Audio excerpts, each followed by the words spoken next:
W.F. Howes presents an unabridged recording of Panic by L.J. Ross, narrated by Richard Armitage. Into the hands of every individual is given a marvelous power for good or evil, the silent, unconscious, unseen influence of his life. This is simply the constant radiation of what man really is, not what he pretends to be. William George Jordan. Prologue. 4 years ago, H.M. Prison, Frankland, Durham. Shut your mouth, Carl, or I'll shut it for you. Carl Deere had been whispering to himself again, but fell silent and stared through the slats of the upper bunk, while his cellmate puffed on one of the rollies he kept in a private stash.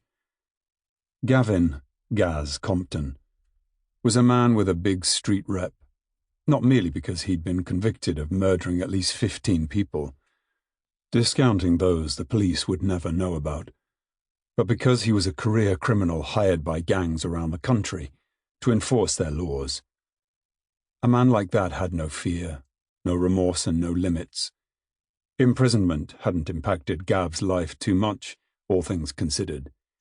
He already knew many of the men incarcerated behind the walls of Frankland Prison, if not socially, then by reputation. After a few well-placed shivs, Compton had secured his title as the prison's undisputed and unofficial governor within the space of a week.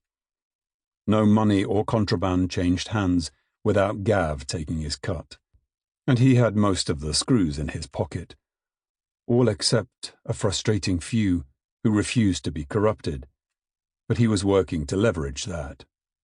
Even the most stalwart prison officer could change their mind when a child's life was at stake. When Carl shuffled into their cell that first time, he'd looked like a quiet, mild-mannered man with well-cut office hair, pasty white skin and dark, dark eyes, heavily shadowed following endless nights without sleep.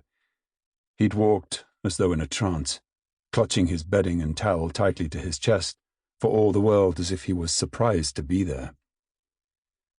You can drop the act, Gav had told him, straight off the bat. Everyone acts the innocent when they come in here, but you don't need to bother with me, son. I know all about you. We all do.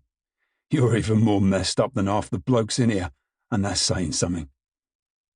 All humour drained away then, and was replaced with a hard, shark-like stare. Let's get a few ground rules straight, shall we? Sample complete. Ready to continue?